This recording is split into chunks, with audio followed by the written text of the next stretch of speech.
Madame, Monsieur, bonsoir. Heureuse de vous retrouver pour l'entretien de la semaine.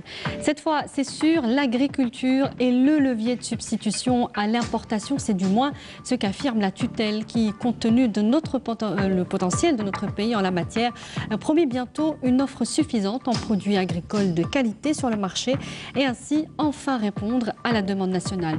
Zoom ce soir donc sur notre stratégie agricole qui date aujourd'hui de près de 20 ans, censée assurer la sécurité alimentaire, une question de souveraineté nationale dans notre pays. Notre invité reçoit ce soir Monsieur Cherif Omari, directeur de la régulation et du développement des productions agricoles au ministère de l'Agriculture. Bonsoir monsieur.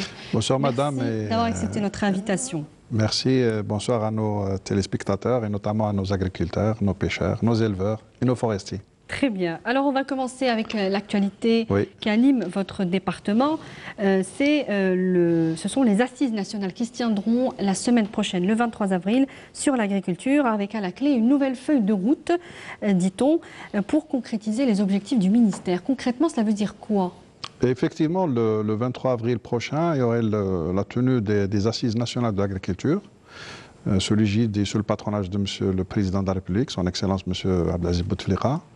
Et ça va être aussi l'occasion de faire la revue de toutes les politiques qui ont été faites et d'évaluer un petit peu les acquis, les résultats, il y en a tellement. Et bien sûr, comme vous avez depuis la loi on va dire depuis 2000, depuis le lancement du programme du plan national de développement d'agriculture, donc c'est le PNDA. Mais plus précisément de la loi d'orientation. La loi d'orientation en août 2008, exactement. Mais les bases ont été, les fondements, ça a été lancé en 2000 avec le PNDA dans le cadre des programmes de son Excellence Monsieur le Président.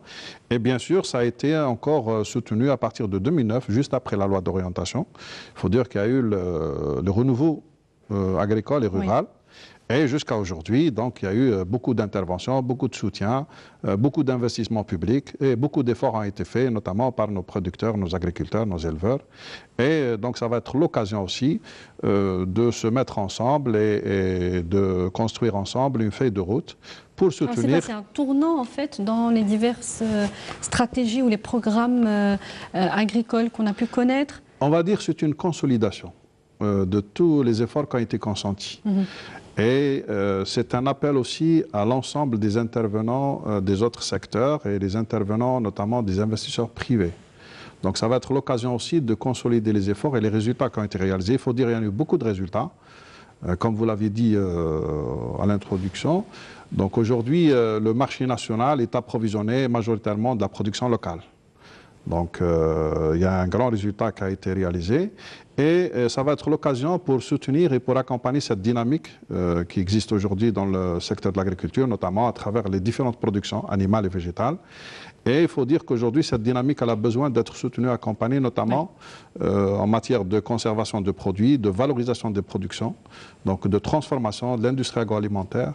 Prise en charge carrément, augmenter les capacités de stockage, de conditionnement, voir aussi les possibilités de relance des exportations.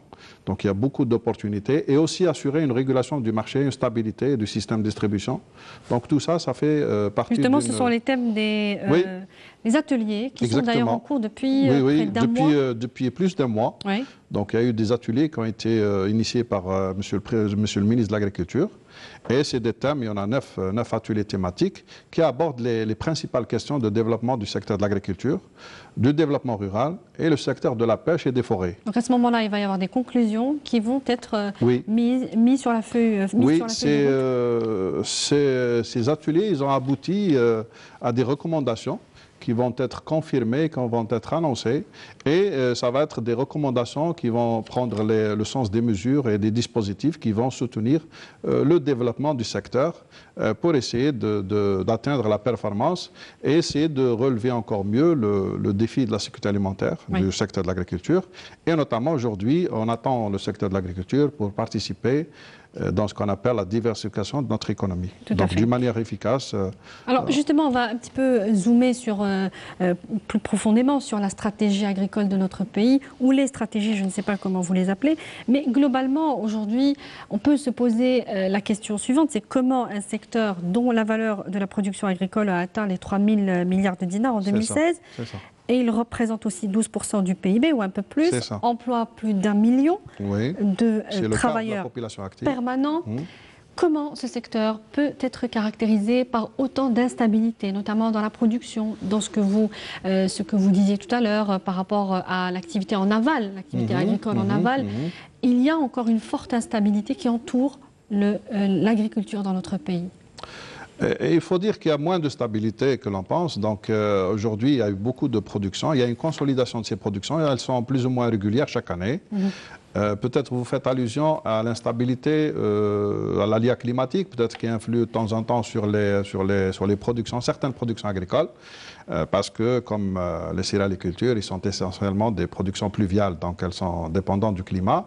Et c'est dans cette optique-là que l'État a mis beaucoup d'investissements, beaucoup d'infrastructures, surtout dans la question de l'eau, pour essayer d'améliorer et d'augmenter les superficies en irriguées. Il faut dire qu'aujourd'hui, on est à 1 300 000 hectares et l'objectif, c'est d'atteindre à terme 2 millions d'hectares de superficie irriguée dans le cadre du projet de son Excellence Monsieur le Président. Et on est en train de travailler pour atteindre avec nos partenaires du ministère des Ressources en eau, du secteur des ressources en eau. Et nous, on est en train d'insister pour utiliser les systèmes économiseurs d'eau. Monsieur le ministre, chaque fois dans ses sorties, il insiste sur ça. Et d'ailleurs, cette année, avec le soutien du gouvernement, il y a eu dédoublement de budget alloué au secteur de l'agriculture.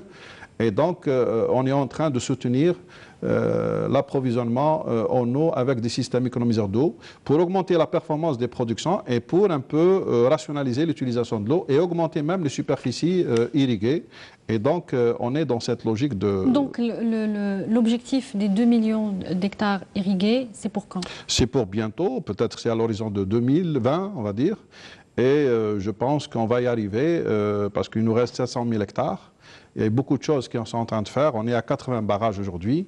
Il y a beaucoup de stations de dessalement qui ont été construites aussi. C'est plus de 13 stations qui ont soulagé un petit peu l'irrigation agricole parce qu'ils ont permis d'approvisionner en eau potable les grandes villes côtières. Et donc, les barrages qu'on a, ils sont généralement réservés pour l'irrigation agricole. Donc, je pense en utilisant... aujourd'hui, on est à 50% des systèmes économiseurs. Donc, on utilise encore les systèmes gravitaires traditionnels et justement la bataille... Peu économique. Et la bataille va se jouer rien qu'en introduisant d'une manière massive l'utilisation de ces systèmes économiseurs d'eau.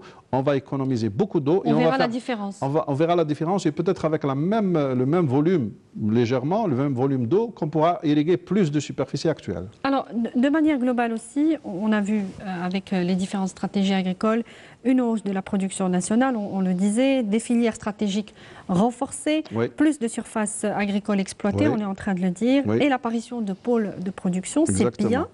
Vous le disiez, le paramètre climatique ne peut pas être la seule explication à cette sorte d'instabilité qui entoure encore le secteur, puisqu'on n'arrive pas à garder le cap sur certaines filières qui sont en dents de scie parfois.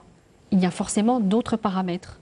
Les dernières années, on a de moins en moins d'instabilité. Donc, il ne faut pas parler d'instabilité, il faut parler d'aléas climatiques qui touchent certaines filières. Mais grosso modo, si on fait le comparatif entre les niveaux où est-ce qu'on était, d'où est-ce qu'on est venu, on est venu en 2000.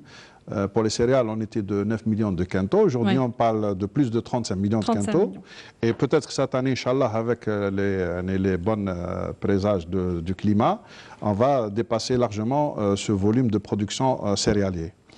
La facture d'importation, elle dit un petit peu le contraire de tout, contredit un petit peu tous ces bons indicateurs. Plus de 800 millions de dollars en janvier 2018 pour les produits alimentaires. Heureusement qu'on a cette capacité financière pour approvisionner notre marché. Donc là aussi, c'est une sécurité alimentaire. Plus tellement, monsieur Omari. On est obligé de passer un cap. Justement, c'est ça le défi aujourd'hui de l'agriculture. C'est pour cela qu'on fait les assises. C'est justement pour attirer l'attention et pour sonner un peu l'alerte, on va dire, pour accompagner encore plus le secteur de l'agriculture, pour développer plus, parce qu'il y va de notre sécurité alimentaire. Et donc, c'est pour cela qu'on doit soutenir encore mieux le secteur de l'agriculture. On doit l'accompagner encore plus en termes d'intrants, en termes de valorisation, en termes de stockage, en termes de valorisation des productions. Alors justement, vous parlez des intrants agricoles, notamment les semences, que prévoit aujourd'hui le ministère pour réduire cette facture d'importation? Alors pour les céréales, on n'importe pas de semences depuis plus de 20 ans. On a gagné la bataille des semences de céréales. Hein. Donc grâce aux efforts de nos instituts techniques et grâce à l'effort de l'Office interprofessionnel des céréales, il faut dire que récemment, il s'est équipé de pas mal d'infrastructures de base, notamment les stations d'usinage, et grâce aussi au savoir-faire, à la maîtrise de nos céréaliers, des multiplicateurs céréaliers. Donc ça, c'est quelque chose, c'est un acquis qu'il faut le dire. Donc ça fait plus de 20 ans qu'on n'importe plus de semences de céréales. Il nous reste des semences, semences potagères ou maraîchères. Oui. Pour la pomme de terre, on est en train de gagner la bataille de la semence. On est à 3/4 des besoins de la semence nationale. Donc on importe une quantité, quelque chose autour de 100 000 tonnes, et on produit chez nous quelque chose comme 300 jusqu'à 400 000 tonnes. Donc les besoins ils sont multipliés chez nous. Et récemment, M. le ministre il a lancé un projet pour essayer de remonter dans la semence des pommes de terre, de remonter un peu dans la pyramide des âges, c'est-à-dire aller vers les générations, première génération, pour gagner l'autonomie de cette semence. Ça veut dire quoi concrètement, revenir à la pyramide des âges? Pyramide des âges parce qu'il y a des âges, des segments de semences. Il y a des semences qui sont classées de la G0, la G1, la G2, et on passe à la semence certifiée, donc on est à la SE, donc la super élite, l'élite. En plus, la classe A et B qu'on utilise généralement pour produire de la pomme de terre qu'on est en train de consommer aujourd'hui. Donc là, on est en train de remonter vers l'amont. On est en train de gagner des étapes dans la semence jusqu'à avoir l'autonomie globale totale. Et il faut dire qu'on a des capacités pour faire ça, on a des instituts qui travaillent sur ça, et on a Suffisamment pour répondre à la demande nationale. Oui.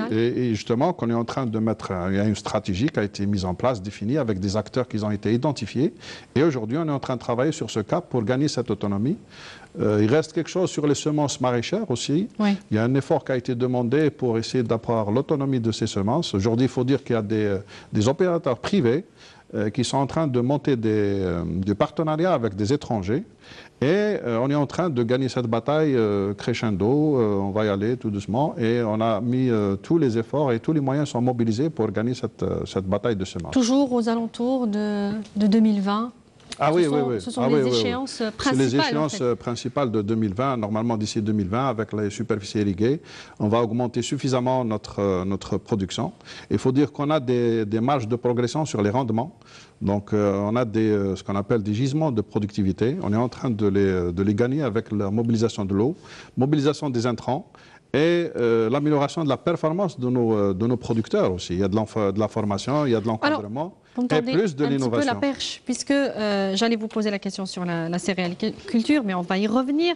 Mais puisque vous parlez de l'eau, qui est un paramètre essentiel évidemment dans le secteur, aujourd'hui, les méga-projets agricoles dans le sud du pays, on parle de plus de 10 000 hectares consacrés à l'agriculture. Ils offrent bien sûr des perspectives intéressantes, mais des experts pointent du doigt l'utilisation abusive de nos ressources hydriques, puisque ce sont de très grandes exploitations. Qu'en est-il par rapport au ministère de l'Agriculture? Quelle est votre réponse là-dessus? Alors, vous me retendez la perche, parce qu'il faut dire que l'État a mobilisé beaucoup de superficies agricoles. Aujourd'hui, si on fait le bilan, l'État, depuis les dispositifs qui ont été mis en place, surtout avec la loi d'orientation de 2008, plus la loi foncière de 2010, et le secteur de l'agriculture est en train de faciliter pour accéder aux fonciers agricoles, notamment pour nos investisseurs. Si on fait le bilan, on est à plus de 1 700 000 hectares qui a été accordé à ces investisseurs de différentes tailles, des jeunes jusqu'aux grands investisseurs, jusqu'aux projets structurants, comme vous êtes en train de dire, les grands projets, effectivement, comme vous avez dit. Donc récemment, il y a eu distribution d'à peu près de 800 000 hectares dans le cadre de la mise en valeur au niveau du Haut-Plateau et du Sud. Et il faut dire qu'il y a des cahiers de charges pour respecter un peu l'usage de cette ressource rare en Algérie. Et nous, on veille avec le ministère des Ressources en eau pour utiliser à bon escient cette ressource rare, d'autant plus qu'on est conforté avec l'article 19 de la Constitution qui consacre la préservation des terres et notamment la préservation des ressources naturelles. Oui, mais s'il y a un besoin d'irrigation. Ben, s'il y a un besoin, on l'utilise d'une manière rationnelle, avec des systèmes économiseurs d'eau. Et bien sûr, on doit développer notre capacité de production locale parce qu'on doit conforter notre sécurité alimentaire. Alors, de manière générale aussi, les mêmes experts se posent la question par rapport aussi à ces méga-projets. Vous nous direz où est-ce qu'ils en sont, notamment pour le projet d'Al Bayed avec les Américains. Ils craignent un petit peu l'exclusion, voire la marginalisation de nos agriculteurs voire de l'agriculture traditionnelle dans notre pays. Non, non, sur les 800 000 hectares qui ont été attribués, ils peuvent aussi dominer le marché à terme avec une production excédentaire. On a à peu près entre 19 000 et 20 000 investisseurs. Hein, vous voyez, donc on a quelques projets de cette taille-là, des projets structurants avec des partenaires étrangers parce qu'ils intègrent la nouvelle technologie. Et c'est tant mieux. Mais la production sera énorme. Bien sûr, bien sûr, bien sûr, heureusement. Donc ils peuvent dominer le marché à ce moment-là. Comment ils dominent le marché? Ils peuvent dominer le marché avec une production, une offre abondante. Ben, c'est une offre nationale, elle est locale, ça approvisionne le marché, autant mieux que d'importer. Donc c'est une bonne chose pour le marché national. Et je pense que ça va être des marges, beaucoup de marges à l'exportation. Donc il y aurait beaucoup de productions qui vont être exportées. Et ça va être une source pour la devise. Hein, on en a besoin aujourd'hui dans les conditions de rigueur financière. Donc tout le monde est gagnant-gagnant. Donc vous voyez ça d'un bon oeil. Bien sûr, heureusement, on encourage ça. À condition, bien sûr, qu'on mette en place les mécanismes d'exportation, ce dont on ne dispose toujours pas. Bien sûr, non, il y a un accompagnement qui est en train de se faire en place. Il y a beaucoup de dispositions qui ont été mises en place par l'État. Et il faut dire qu'il y a eu des facilités qui ont été accordées au niveau des ports et des aéroports. Simplification des procédures, décentralisation des procédures. Non, mais en amont, pour les stockages et tout ça. D'ailleurs, on va en parler avec la céréaliculture. On est en train d'exporter. Hein. Oui. Donc, on est en train d'exporter. Ce n'est pas le potentiel qu'on est en train d'exporter, mais quand même, c'est des expériences très intéressantes. On est en train de les structurer, de les encadrer pour essayer que ça se vienne comme un dispositif pérenne et dynamique. Quoi. On est en train de structurer cette dynamique. Alors, juste un dernier mot sur ces méga-projets. Où est-ce qu'ils en sont? Ils devaient donner leurs premiers résultats ces mois-ci. Oui, ils sont en train de se mettre en place. À Al Bayed, il y a beaucoup de choses qui sont en train de se mettre en place. Donc, il y a des investissements très lourds. Donc, il y a des équipements, il y a du forage. Ils sont en train de préparer les installations. Bon, c'est vrai, il y a quelques projets qui n'ont pas démarré et c'est à juste titre qu'on est en train de...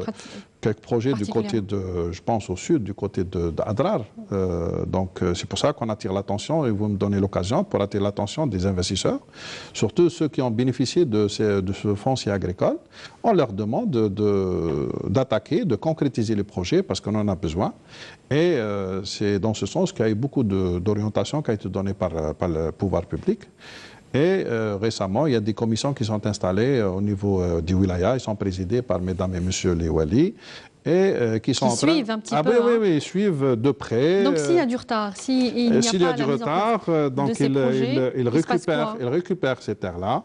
Donc ils ont la latitude de récupérer et parce qu'on a beaucoup de demandes en attente et on va donner aux autres potentiels investisseurs et pour essayer d'exploiter d'une manière rationnelle et optimale cette ressource-là. On ne peut pas se permettre devant les impératifs de la sécurité alimentaire, devant la demande du marché national. Mais le partenariat reste la clé en fait. Oui, le partenariat c'est quelque chose qui nous aide dans le transfert de technologie. Ça nous permet aussi d'intégrer les systèmes de commerce international. Donc tout ça, c'est un plus qu'on peut avoir dans le cadre de ce partenariat, bien sûr dans le droit algérien, avec des sociétés de droit algérien, donc 51, 39. 49. Donc, voilà, 49. Alors, en matière de céréaliculture, l'Algérie peut devenir autosuffisante en blé dur d'ici 3 à 4 ans. Vous allez confirmer ou infirmer cette assertion et envisager même l'exportation. Alors, on reste tributaire de l'importation pour le blé tendre. Oui. Mais cette donne, de manière générale, va changer complètement les choses par rapport à la céréaliculture. Oui.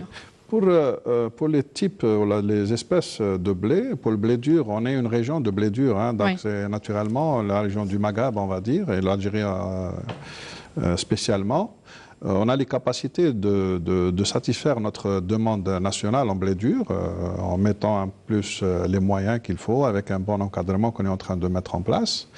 On est de grands consommateurs aussi des semoules, donc les produits du couscous, des galettes, tout ça. Donc traditionnellement, c'est nos produits de base. Cependant, on est en train d'importer un peu plus de blé tendre. parce qu'on est en train Même beaucoup plus. Et on est en train d'intégrer un modèle de consommation qui a besoin de cette céréale.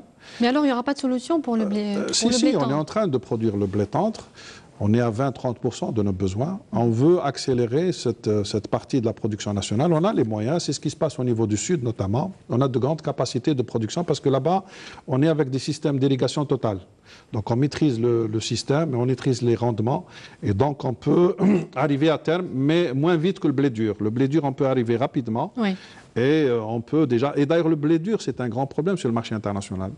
Aujourd'hui, il y a très peu d'offreurs de blé dur. Oui. Donc Il est mieux coté d'ailleurs. Il est mieux coté, il est très difficile à l'avoir. Et c'est pour ça qu'il y a très peu de producteurs de blé dur. Et c'est pour ça qu'on a intérêt à développer notre propre céréale.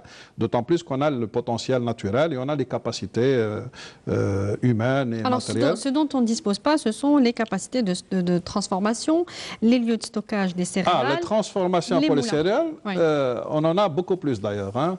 On en a plus de 300% des capacités de stockage, de transformation, des minoteries et des semouleries. Oui, mais les stockages. Le stockage, c'est vrai. Le stockage, on a des capacités. Il y a beaucoup de projets qui sont en train de se réaliser aujourd'hui avec l'OAIC. Dernièrement, on a, Monsieur le ministre, il a visité une station à l'Est, dans la wilaya de Mila. Et partout dans les bassins de production, aujourd'hui, ils sont dotés par des capacités nouvelles de stockage. Et on est en train de travailler dessus, c'est vrai, c'est un besoin important pour le stockage. Donc on peut sortir de la dépendance de l'importation en blé dur d'ici 3 à 4 ans, vous l'affirmez ce soir. Oui, bien sûr. On a les moyens de s'en sortir de blé dur. Et se placer dans l'export. Parce qu'on a dépassé les plus, il ne reste pas beaucoup, hein, la majorité elle est produite chez nous. Et donc, on va essayer de gagner cette bataille de blé dur, notamment. On est en train de grignoter aussi sur les légumes secs. Il faut rappeler qu'on a fait une bonne année pour les lentilles. Alors allez-y, j'allais justement entamer les autres filières. Les lentilles, parce qu'on a amélioré notre système céréalier qui est basé aussi sur l'exploitation de ce qu'on appelle des jachères, parce que chaque année on laissait une superficie au repos. Donc depuis quelques années, on est en train de mobiliser et d'encourager l'utilisation de ces jachères et d'introduire ces cultures fourragères, voilà, les cultures de légumes secs. Et ça permet aussi de réaliser ces rotations à solement. Ça améliore le sol et c'est plus profitable et pour l'agriculteur et pour la production nationale. Et donc, ça commence à donner des résultats. Et l'année passée, on a fait plus de 223 000 quintaux de lentilles. C'est une année record. Et cette année, on s'entend encore plus parce que nos agriculteurs, il y a un engouement, ils sont encouragés. Il y a une extension des superficies pour les légumes secs. Et on est en train d'accompagner cette dynamique et de soutenir cette dynamique. Et je pense qu'à terme aussi, on pourra satisfaire la demande en légumes secs. Alors, par rapport aux filières, à la filière maraîchère particulièrement, puisque nous attendons bien sûr, nous sommes bientôt... À la veille de Ramadan. À la veille de Ramadan. Merci de m'avoir aidé. À la veille de Ramadan. Et c'est là, en général, que la flambée des prix se produit. Ce phénomène qu'on n'arrive toujours pas à expliquer ou qu'on explique par tellement d'éléments qu'on ne sait pas, est-ce que ce sont tous ces éléments à la fois. C'est un phénomène qui reste, qui est entouré de mystères, en fait. Pourquoi il réapparaît chaque année, et particulièrement durant le mois de Ramadan? C'est un phénomène tout à fait naturel. À la veille de Ramadan, notamment les premiers jours... Mais ça renforce le sentiment d'instabilité. Il y a un excès de demande qui s'exerce sur une offre qui est constante, parce qu'on ne peut pas changer l'offre d'une semaine à une autre. Donc c'est une production qui est là, c'est une production saisonnière et tout. Pour cette année, il faut dire que pour le maraîchage et même pour certains fruits, c'est la saison naturelle de cette production. Donc on aura pas mal de récoltes qui coïncident avec le mois de Ramadan, c'est-à-dire de la mi-mai à la mi-juin. C'est la période de récolte des saisons, ce qu'on appelle les saisons. Donc on ne sera pas dans une période difficile où il y aura des tensions. Non, on a des maraîchages, on a de la tomate, de l'oignon. Mais même lorsque la production est abondante, on a parlé des spéculateurs évidemment qui dominent le marché, de la mauvaise distribution, des stockages abusifs et parfois de pluie en hiver lorsque les saisons s'en mêlent. Donc, vous dites cette fois, il n'y aura pas de ce phénomène. Donc, vous êtes en train de donner les arguments de l'assise. C'est pour cela qu'on a besoin de faire des assises et des rencontres. Ce sont des arguments que vous avez d'ailleurs pu donner Bien sûr, parce qu'il y a une réalité qui est là. Et c'est pour ça qu'on veut mettre un peu la main comme ça pour essayer d'accompagner et de pallier à ces défaillances. on a certains dysfonctionnements qui demandent une organisation de beaucoup d'acteurs. D'ailleurs, on est en train de structurer ces filières avec des conseils interprofessionnels. Monsieur le ministre, il a lancé cette dynamique et aujourd'hui, on a beaucoup de conseils de filières. C'est un peu un retour en arrière avec la réorganisation de ces filières, parce que c'est un projet qui datait déjà de 2002, si on revient un petit peu dans les années précédentes, mais ça n'a pas marché. Qu'est-ce qui va faire que ça va marcher cette fois-ci? Ça marche, madame. Et c'est une construction, c'est une accumulation, on améliore chaque jour. Et puis, c'est des constructions humaines, donc ça prend du temps pour mettre de la cohérence et de la coordination. Non, mais les problèmes, on les connaît, M. Armani. Mais oui, mais ça marche comme ça évolue, parce que nous, on est dans un système agricole qui obéit à certains critères qui relèvent de la nature, des fois. Et il y a des crises comme ça qui arrivent. Mais pour les spéculateurs, par exemple, on en a suffisamment parlé. On a dit qu'ils faisaient un petit peu leur loi sur les marchés. Aujourd'hui, qu'est-ce qu'on compte faire? Les spéculateurs, ils jouent beaucoup dans la rareté. La meilleure façon, c'est l'abondance. C'est de produire plus et d'améliorer l'offre, ce qu'on est en train de faire. Et cette année, on aura beaucoup d'offres sur la majorité des produits. Donc, on aura un ramadan très stable, avec une offre très suffisante et avec des prix très acceptables. Et je pense que ça va être très très bien passé. D'ailleurs, l'année passée, c'était un bon ramadan. Et cette année, je pense, avec les dernières... Avec des prix accessibles, des prix très accessibles, avec les pluies qu'on vient d'enregistrer. Donc tout ça, c'est encourageant. Il y a des facteurs qui encouragent. Alors, il ne faut pas oublier une chose, c'est que l'accessibilité des prix, elle est parfois au désavantage de l'agriculteur lui-même. Oui. Donc, est-ce qu'on pense aujourd'hui, comme cela a été souvent stipulé, revenir à un circuit de distribution court? La réflexion a déjà été engagée au niveau du ministère, mais on n'est jamais vraiment passé à l'action. C'est-à-dire éliminer les intermédiaires et revenir à la distribution du fellah lui-même. Oui, le revenu de l'agriculteur est très important. Mais surtout pour nous. Donc on doit veiller à son revenu. Voire mettre un mécanisme en place de protection. C'est pour ça qu'il y a beaucoup de systèmes de régulation. D'ailleurs, la loi d'orientation de 2008, elle a parlé sur ça. Il y a eu beaucoup de mécanismes. Il y a eu des offices qui interviennent sur la régulation. Il y a eu du soutien qui intervient dans le stockage, dans la collecte, pour la pomme de terre par exemple, pour la tomate.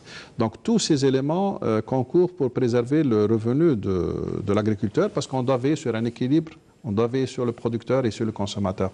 Et c'est pour cela que les systèmes de régulation et l'organisation interprofessionnelle trouvent tout son rôle dans cette dynamique-là. Et ça a besoin de beaucoup d'interventions, beaucoup de décisions collectives qu'il faut les harmoniser, les coordonner pour garder cette dynamique d'équilibre. Donc le circuit court, c'est pas pour demain. Ça fait partie, les cycles courts. Ça fait partie. Mais il y a encore beaucoup d'intermédiaires. Vous parlez d'associations interprofessionnelles qui vont prendre des décisions collectives. Donc le fellah ne restera pas le Ça dépend où est-ce qu'on est. Seul décisionnaire. C'est pas facile quand on est dans une grande ville. Au niveau des campagnes, les circuits courts, ça fonctionne. C'est-à-dire surtout les marchés hebdomadaires ou les marchés quotidiens où ça s'approvisionne directement chez l'agriculteur avec des produits frais, extra frais même. Et dans les villes, la problématique d'approvisionnement des villes, c'est une problématique très, très complexe. Et ça se passe notamment pour la distribution. Dans le monde entier. Surtout aujourd'hui, on est en train de s'urbaniser encore plus. Et c'est pour ça que la question de sécurité alimentaire va se jouer beaucoup plus dans les villes. Et c'est pour ça qu'on est en train de veiller pour améliorer les systèmes de distribution, les infrastructures de proximité, ce qu'est en train de faire l'État avec les grands marchés, pour essayer d'approvisionner, parce qu'on veille aussi sur la qualité des produits. Et donc, c'est des problématiques très complexes qui font intervenir pas mal d'intervenants publics-privés. Alors, justement, en parlant de problématiques, on va terminer sur celle du lait, qu'on a pu connaître, la tension qu'a pu connaître le pays sur le lait. Le gouvernement est intervenu pour mettre fin à la crise. Les quantités de lait en poudre fournies par l'ONIL, l'Office interprofessionnel du lait, aux laiteries publiques, donc JPLAI, seront augmentées de 7 000 à 10 000 tonnes par mois. Pour les laiteries privées, elles se verront relevées de 7 500 à 9 000 tonnes par mois. Oui, d'accord, il y aura plus de poudre de lait, mais est-ce que cela réglera la question de la tension définitivement? Oui, ça n'a pas toujours été une question de quantité. C'est un peu de tout. Donc ça va conforter un peu l'offre en termes de lait soutenu en sachet de 25 dinars. Donc l'ONIL, l'Office de l'État, il est chargé d'approvisionner ces laiteries publiques-privées. Il faut dire qu'on a à peu près 117 laiteries qui intègrent ce dispositif public d'approvisionnement d'un produit soutenu destiné pour les familles, notamment les familles à revenus modestes. Et c'est pour cela qu'on est en train de veiller pour essayer. Le gouvernement, il a mis en place ce dispositif, surtout à la veille de Ramadan. C'est pour préserver un peu l'approvisionnement régulier. Et en plus, il y a des efforts d'amélioration du système de distribution. Il faut dire que l'ensemble des laiteries, ils sont soumis à un cahier de charge avec leurs distributeurs qui doivent respecter des feuilles de route de distribution avec leurs détaillants. Et l'ONIL est en train de faire un grand effort pour assainir des situations. Et on est en train de suivre. Et l'ensemble du gouvernement est en train de suivre, le ministère de l'Agriculture, notamment le ministère du Commerce. Mais le défi de la production, c'est ce qui va être en fait le nœud gordien de cette crise. Est-ce que, par exemple, les laiteries publiques, pour ne prendre que celle-là, pourront relever ce défi qui est de doubler en fait leur capacité de production? Est-ce qu'elles en ont les moyens? Et on terminera là-dessus. Le groupe Gipley, il en a 15 filiales. Il a de grandes capacités de production, hein, donc il peut suffire à lui-même le marché national. Hein. Jusqu'à doubler sa production? Oui, carrément. Il pourra doubler sa capacité parce qu'il a une capacité installée qui est très très importante. Et c'est pour cela qu'on est rassuré sur ce dispositif. Mais pourquoi il ne l'a pas fait avant alors? Il travaille avec la matière première, donc avec la poudre de lait. Et c'est pour cela que le gouvernement, il a doublé la ration de Gipley. Et c'est à peu près 3000 tonnes qui sont en plus. De différence. Et c'est à juste titre, justement, parce que le groupe Gipley, il est beaucoup plus dans une optique de régulation, de stabilisation du marché. Oui. Et donc, on est très, très à l'aise. Donc cette tension devrait disparaître dans les semaines? Elle commence à disparaître, surtout dans les grandes villes, notamment Alger. Donc, Gipley, il a pris les choses en main. Il est en train de maîtriser encore plus son instrument de distribution. Donc, il est en train d'intégrer la distribution. Et je pense, d'ici Ramadan, on a moins d'un mois, les choses vont rentrer dans l'ordre. Et surtout, le sachet de lait restera à 25 dinars. À 25 dinars. Donc, parce qu'on a vu quelques augmentations. Ça, c'est un acquis. Ça et là. Ça, c'est un grand acquis de l'État. Hein, parce qu'avec la situation financière, l'État veille. C'est une mesure de solidarité, surtout entre les familles. Transferts sociaux. Et ça, c'est l'Algérie qui gagne. Monsieur Cherif Orbali, merci d'avoir répondu à nos questions ce soir. Je rappelle que vous êtes le directeur de la régulation et de développement des productions agricoles au ministère de l'Agriculture. Merci. Merci à vous, madame. Merci à vous également de nous avoir suivis. Je vous rappelle que le replay de l'émission vous sera proposé sur notre page Facebook, notre invité Canal Algérie. Le replay aussi vous sera proposé sur notre chaîne Canal Algérie demain après le journal de la mi-journée. Je vous souhaite une excellente suite des programmes sur notre chaîne. Bonsoir.